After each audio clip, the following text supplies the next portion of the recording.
Good morning and Assalamu alaikum, my dears. So, welcome to yet another session of the open course Applied Language Skills. I hope you remember what we did in the last class. Yes, it was intonation. And I hope you have a fairly good idea of intonation in your minds right now.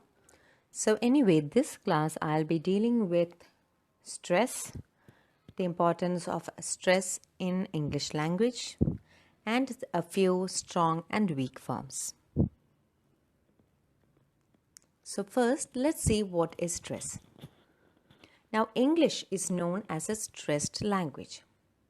Stressed languages are languages spoken with differing degrees of emphasis on the words and syllables in the sentence. English is a stressed language, and hence we have both the word stress and the sentence stress. Word stress is when one syllable inside a word is stressed. Okay? Now, in sentence stress, certain words are given importance. That is what is sentence stress. Now, although stress and intonation are an important part of English pronunciation, we must remember that to speak naturally, it is very difficult, to speak with the rules in your mind. We won't be able to speak with rules in our mind. All these rules related to intonation and all these rules related to stress. It's not easy to speak with rules, So the best way to improve your pronunciation is through constant contact with native speakers.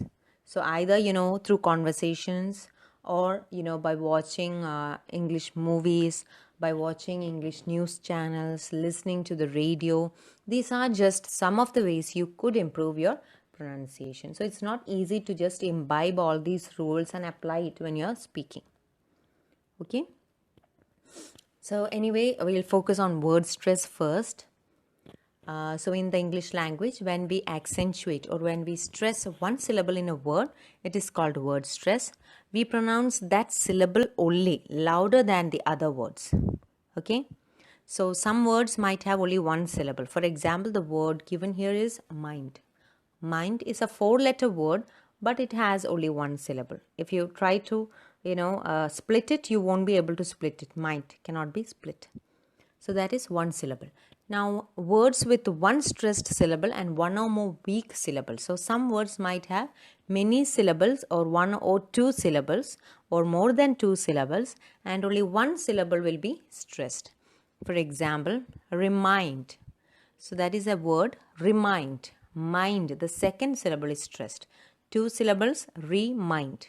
And mind is stressed. Next, a 3-syllable word, reminder. Reminder. So the second syllable again is stressed. Similarly, reminding, another 3-syllable word in which the second syllable is stressed. Now, some of the rules of stress. I know you have already been, gone through all these rules in your A01 paper. Still, just it's a simple brushing up thing we are doing here. When a noun or an adjective stems from a one-syllable word, for example, art, mind, the stress usually stays on the syllable of the original word. Okay? So, for example, if you look at the table here, art, artist. So, the word art is a one word, and artist is a word that comes from the word art. Okay? So, the root word or the original word art is stressed in that word artist. Artist is a 2-syllable word, but the first syllable is stressed. Break, breakable. When the word break is used to make a 2-syllable word breakable, still we stress the original word, that is break. Friend, friendly. Paint, painter. See, painter. So paint is stressed. Come, become. Become. Mind, remind. So that is the first rule you have. And moving on to the second rule. This is another important rule of stress, that is differentiating between a noun and a verb with the same spelling. The stress position changes. So same spelling, same word, same pronunciation, but changing the stress changes the word's meaning. That is, the word becomes either a noun or a verb. So it is from your stress that you understand whether the word is thought to be a noun or a verb. For example, a decrease. So the block, the letters I have used the word where the letters are in bold. Those are the word syllable or the where the stress comes. A decrease. So when you D, the stress is on D, it is a noun. A decrease in rainfall, a decrease in the number of students. So it is a noun there. See? So D is stressed. Now when you use the word decrease as a verb, it says to decrease the amount of students. So decrease. The second syllable is stressed there. Similarly, an insult. An object. A protest. So that's another important rule that you have to know where the stress comes in the noun. Always remember that noun is something very important. Noun is the central element in any statement, right? So in noun, the first syllable is stressed. That you have to understand. In the verb, the next syllable is stressed. Okay? So you'll be able to remember that rule like that. Now moving on to our next rule. A bunch of rules together. Compound nouns, bookshop, football. When two words are merged into one, the stress is on the first part. Bookshop, football. Okay. Now the next rule, the stress is generally at the end of words ending in EER. Auctioneer, engineer. See? So the stress is on the last syllable. It's not engineer. It's not engineer. See? So the stress is on the last ear. The R is silent. You have the sound there. So engineer. So the stress is on the last syllable. That is one rule you have to remember. Now stress usually falls after prefixes. Okay. Now what is a suffix and what is a prefix? Suffix is something that you add in the beginning of a word. Prefix is something you add at the beginning of a word, and suffix is something that comes after. Okay, pre comes before, suffix comes after. For example, demolish. Okay, dis, pre, anti, un. All these are prefixes that are used. Demolish, dismiss, prepare. Okay, so pre is not the word that is stressed. So the prefixes are not always stressed. Now the next rule is stress usually falls on the syllable before the following letters. These are just some examples that are given here. So this is a basic rule. Okay, so there might be some, what can we say, a few certain words in which this rule might not be applicable, but on the whole this is the rule that is applicable. So in ION words, shun words, in words that have the TION or the SION, attention, competition, demonstration, explanation. So where does the stress come? It comes on the syllable before TION. Okay, so attention, the stress is given on the second syllable. Attention, competition. See, the shen is not stressed. It is the syllable right before the last syllable. Demonstration, explanation. Similarly, before IC or ICAL. Automatic, democratic, historic, fanatic. If you apply ICAL also, the same rule applies automatically, democratically. Okay. Now before ITY, ETY, graphy, OD, OGY words, authority, majority, paternity, society, photography, etc.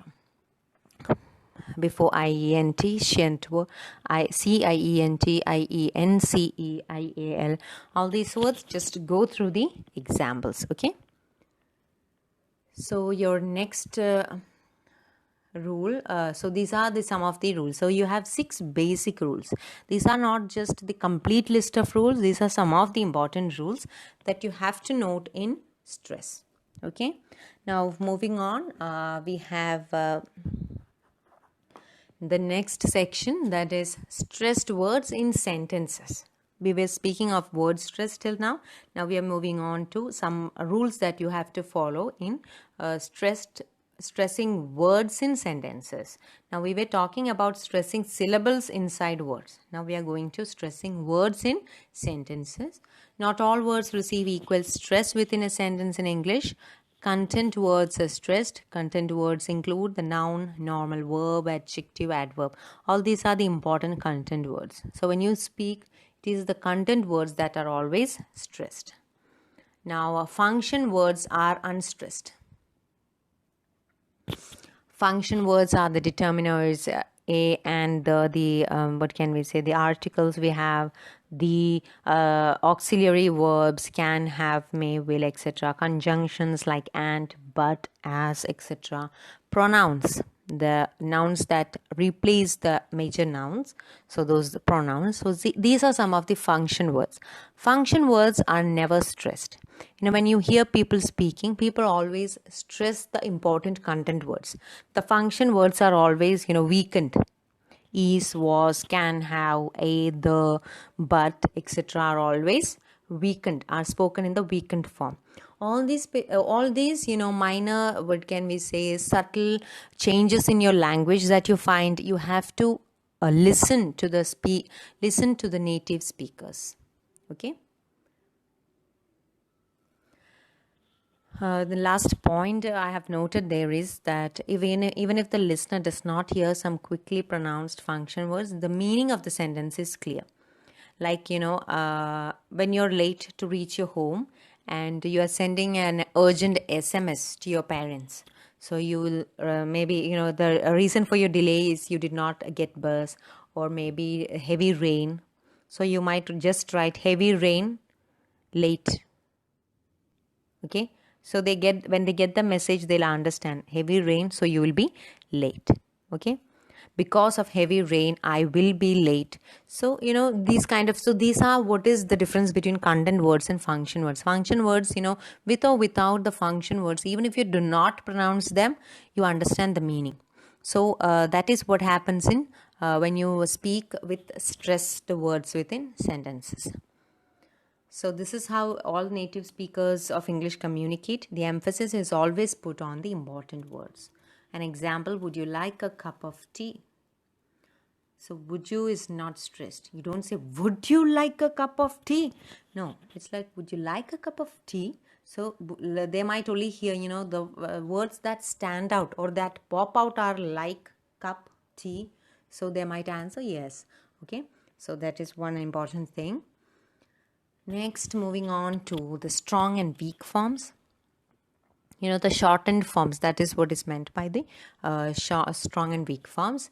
Now, grammatical words are words that help us construct the sentence, but they don't have any particular meaning, like the articles, prepositions, conjunctions, auxiliary verbs. We told about them. The function words, okay? That is the grammatical words. They don't have much meaning in themselves. So these words have no stress, so they are weakened. The weakened form is called the weak form as opposed to the strong form. Sometimes we have to use the strong form. So the strong form is there, but in spoken language, in spoken English, we always prefer the weakened form. Okay?